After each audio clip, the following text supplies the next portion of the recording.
Welcome back to The Big Show. It's Alex Belford in Las Vegas, talking to the stars of the Strip and also finding nice places to eat. We've come to the Bellagio, to the buffet, and sous chef Jason Johnson joins us. How are you? Very good, Alex. How are you?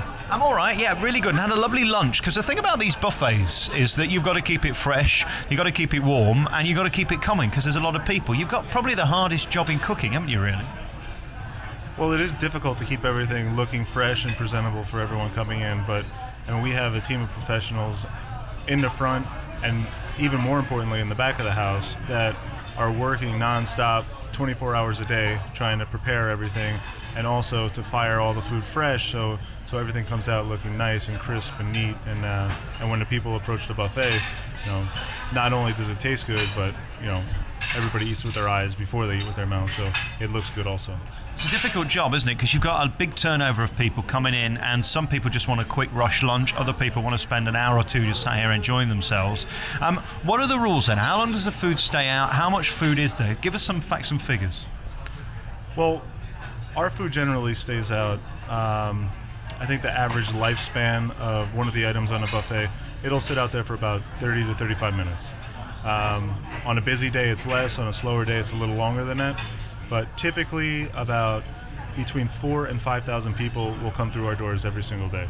So, in order to maintain that, and with the size of the pans that we put out, obviously, those pans aren't going to last very long, because we're not putting out mountains of food. We're trying to put out small enough amounts that everything stays fresh and clean and proper. It's interesting how it's changed in Las Vegas, because in the old days it was all about the $1.99, eat as much as you like. Now it's high end, isn't it? It's proper food and obviously therefore more expensive.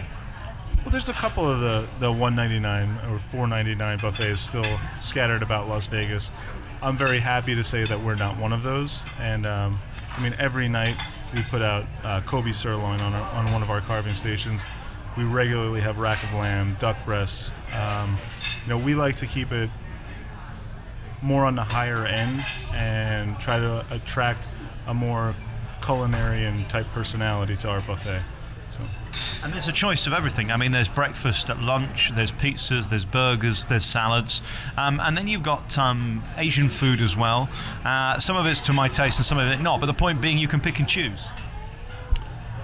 Well, when you plan the menu for the buffet, you have to plan for who's in the casino. So a large clientele that comes to Las Vegas and frequents our casino is the Far East market. So obviously we need to have good offerings that represent that part of the world. And obviously everyone loves a good quick breakfast. So we have our omelet station, which has shrimp, crab meat, asparagus, all different types of cheeses. Plus, we have a butcher shop in the back of the house where we make all of our breakfast sausage fresh every day, and not just for the buffet, but for Cafe Bellagio, which we average another 2,500 people through the doors over there. For our banquet department, so if we have a banquet breakfast, for room service, we do about 1,500 people a day through there. So, there's a lot of things going on where not only are we pumping out large amounts of food, but we're also keeping in touch with the artisanal roots of the cooking also. So, help me with things like shrimp, because I know they're very popular on the buffets. How many of those do you get through a day?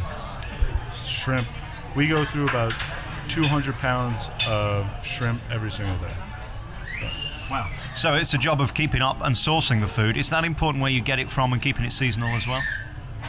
Well, seasonality is so important, because if you're cooking and thinking seasonally, everything tastes fresher. It's more vibrant. It's really, for a chef, it's just the right thing to do. And when the people come through, whether they realize you're being seasonal or not, when they taste something that's in its peak season, it just tastes better. And some people understand it and some people don't. But at the end of the day, it's just good. It's also frustrating to come to a buffet like this because it's also tasty and fun, and you never get around to eating it all. There's literally way too much. If you had a little spoon of everything, you still couldn't eat it all. No, and actually our sous chefs and myself are constantly walking through and tasting everything to make sure that it's seasoned properly, that the sauces are finished right, tasting little pieces of the rack of lamb or the prime rib at night to make sure that it's cooked properly. And honestly, I don't have to sit down and eat a meal any day that I'm here. Just from the picking alone, I have to go to the gym after work.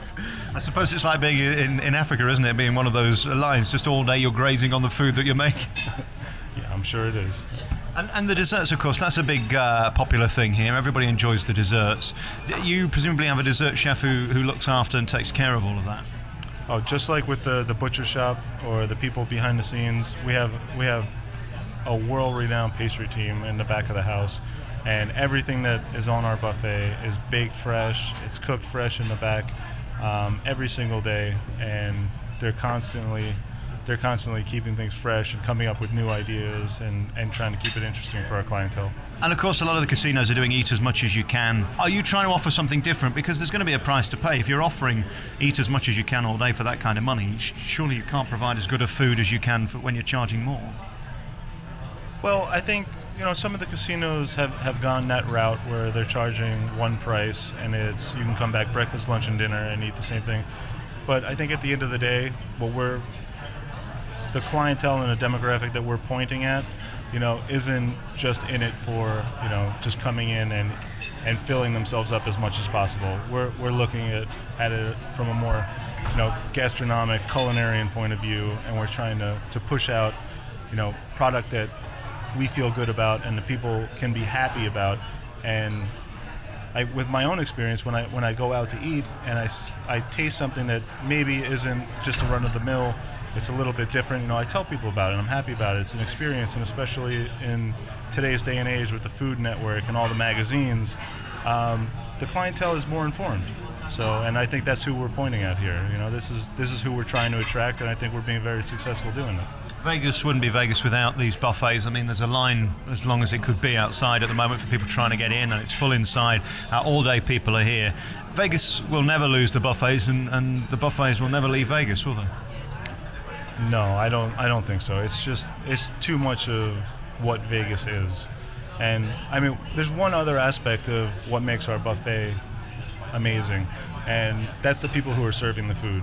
We try to concentrate on bringing in just great people who are happy at their jobs and are engaging with the clientele as they're coming through the line. And I think that level of customer service that people typically expect from their server on the floor, here at the Bellagio, we're trying to give that to all of our clientele, from the people who are actually handing out the food and preparing the food fresh on our line also. It's really lovely to talk to you today. Jason Johnson is the sous chef here at Bellagio. The buffet is tremendous, and if you want to get here early, because the queues start fast, don't they? Oh yeah, I mean, they start at 7:30 in the morning, 8 o'clock in the morning, and maybe they die down a little bit in between meal periods, but they pick right back up again. Very nice to talk to you. Thank you, Jason. Thank you very much, Alex.